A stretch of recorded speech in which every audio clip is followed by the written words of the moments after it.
வணக்கம். இன்றைய முக்கிய செய்திகள். மத்திய அரசு சார்பில் இன்று தாக்கல் செய்யப்பட்ட 2024ஆம் ஆண்டு இடைக்கால பட்ஜெட் தமிழ்நாட்டை புறக்கணிக்கும் இல்லாநிலை பட்ஜெட் என தமிழ்நாடு முதலமைச்சர் மு.க. ஸ்டாலின் அவர்கள் தெரிவித்துள்ளார். காவிரி ஆணையம் தமிழகத்திற்கு 2.5 டிஎம்சி நீர் திறக்க கர்நாடகாவிற்கு உத்தரவு பிறப்பித்துள்ளது. 1 கோடி வீடுகளில் மொட்டை மாடியில் சோலார் பேனல் அமைத்தால் மாதத்திற்கு 300 யூனிட் மின்சாரம் இலவசம் என்று மத்திய இடைக்கால பட்ஜெட்டில் நிதியமைச்சர் நிர்மலா சீதாராமன் அவர்கள் தெரிவித்துள்ளார்.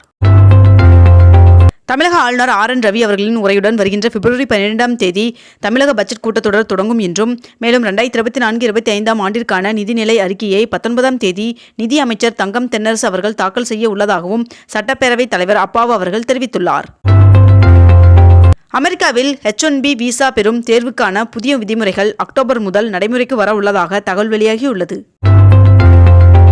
அபுதாபியில் கட்டப்பட்டுள்ள பிரம்மாண்டமான இந்து கோவிலை பிரதமர் நரேந்திர மோடி அவர்கள் வருகின்ற 14ஆம் தேதி திறந்து வைக்க இருப்பதாக தகவல் வெளியாகியுள்ளது. ஜல்லி, எம்சாண்ட் ஆகிய கட்டுமானப் பொருட்களின் விலை உயர்வு இன்று முதல் அமலுக்கு வருவதாக தெரிவிக்கப்பட்டுள்ளது. 40,000 ரயில் பெட்டிகள் வந்தே பாரத் ரயில் பெட்டிகளாக மாற்றப்படும் என்று இடைக்கால பட்ஜெட்டில் மத்திய நிதியமைச்சர் நிர்மலா சீதாராமன் அவர்கள் அறிவித்துள்ளார். அடுத்த 5 ஆண்டுகளில் கிராமப்புறங்களில் 2 கோடி வீடுகள் கட்டித்தரப்படும் என்றும், மேலும் நாடு முழுவதும் கூடுதலாக மருத்துவக் கல்லூரிகள் அமைப்பது தொடர்பாக குழு அமைக்கப்படும் என்றும் இடைக்கால பட்ஜெட்டில் மத்திய நிதியமைச்சர் நிர்மலா சீதாராமன் அவர்கள் தெரிவித்துள்ளார். வரி விதிப்பு விகிதங்களில் எந்த மாற்றமும் இல்லை என்றும், மேலும் இறக்குமதி வரியிலும் எந்த மாற்றமும் இல்லை என்றும் இடைக்கால பட்ஜெட்டில் மத்திய நிதியமைச்சர் நிர்மலா சீதாராமன் அவர்கள் இன்று தெரிவித்துள்ளார். மீன்வளத்துறையில் 55 லட்சம் புதிய வேலைவாய்ப்புகள் உருவாக்கப்படும் என்று பட்ஜெட்டில் மத்திய நிதியமைச்சர் நிர்மலா சீதாராமன் அவர்கள் தெரிவித்துள்ளார். ஜனவரி மாதத்திற்கான ஜிஎஸ்டி வரி வருவாயாக 1,72,000 கோடி ரூபாய் வசூலாகியுள்ளதாக மத்திய நிதி அமைச்சகம் அறிவித்துள்ளது. ஸ்பெயினில் முதலமைச்சர் மு.க. ஸ்டாலின் அவர்களின் முன்னிலையில் தமிழ்நாட்டிற்கு 1000 பேருக்கு வேலைவாய்ப்பு கிடைத்திடும் வகையில் ஹெபக்லாய்ட் நிறுவனத்துடன் 2,500 கோடி ரூபாய் முதலீடு தொடர்பாக தமிழக அரசு புரிந்துணர்வு ஒப்பந்தம் மேற்கொண்டுள்ளது. தமிழகத்தில் டெல்டா மாவட்டம் மற்றும் தென் மாவட்டங்களில் இன்றும் நாளையும் லேசான மழை பெய்ய வாய்ப்புள்ளதாக வானிலை மையம் தெரிவித்துள்ளது. வணிக பயன்பாட்டிற்கான சிலிண்டரின் விலையில் 12 ரூபாய் 50 காசுகள் உயர்த்தப்பட்டு 1937 ரூபாய்க்கு விற்பனை செய்யப்பட உள்ளதாக தெரிவிக்கப்பட்டுள்ளது. வீட்டு உபயோக சிலிண்டரின் விலையில் எந்த ஒரு மாற்றமும் இல்லை என்றும் தெரிவிக்கப்பட்டுள்ளது. பெருந்துறையில் 400 கோடி ரூபாய் முதலீட்டில் தொழிற்சாலை நிறுவுவதற்கு ரோக்கா நிறுவனம் முதலமைச்சர் மு.க. ஸ்டாலின் அவரிடம் உறுதியளித்துள்ளது.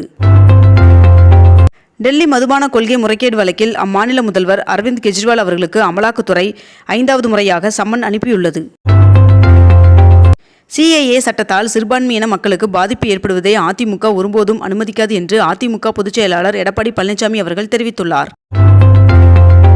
அதிமுக முன்னாள் அமைச்சர் KP அன்பழகன் அவர்கள் மீதான சொத்து குவிப்பு வழக்கு விசாரணை பிப்ரவரி 14ஆம் தேதிக்கு ஒத்திவைக்கப்பட்டுள்ளது. மதிய உணவு திட்டத்தின் கீழ் குழந்தைகள் மையங்களில் பயனடைந்து வரும் 2 முதல் 6 வயது வரையுள்ள குழந்தைகள் தினசரி மதிய உணவு சமைப்பதற்கான வழங்கப்பட்டு வரும் உணவூட்டு செலவின தொகையினை உயர்த்தி வழங்கிட முதலமைச்சர் மு.க. ஸ்டாலின் அவர்கள் உத்தரவிட்டுள்ளார். தமிழ்நாட்டில் குடியுரிமை திருத்த சட்டத்தை நடைமுறைப்படுத்துவதை திமுக அரசு ஒருபோதும் அனுமதிக்காது என்று முதலமைச்சர் மு.க. ஸ்டாலின் அவர்கள் தெரிவித்துள்ளார்.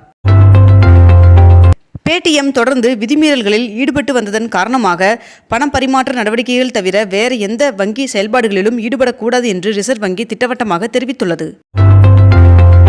22 கேரட் ஆபண தங்கத்தின் விலை சவரனுக்கு ஒரே நாளில் 240 ரூபாய் அதிகரித்து 1 சவரன் 47,040 ரூபாய்க்கு விற்பனையாகிறது. அதேபோல் 1 கிராம் வெள்ளியின் விலை 77 ரூபாய் 80 பைசாவாகவும் விற்பனை செய்யப்பட்டு வருகிறது. இத்துடன் இன்றைய தலைப்பு செய்திகள் நிறைவடைகின்றன. மேலும் இதுபோன்ற அண்மை தகவல்களை உடனுக்குடன் தெரிந்து கொள்ள அக்னிபூ சேனலை சப்ஸ்கிரைப் செய்து கொண்டு தொடர்ந்து இணைந்திருங்கள். நன்றி, வணக்கம்.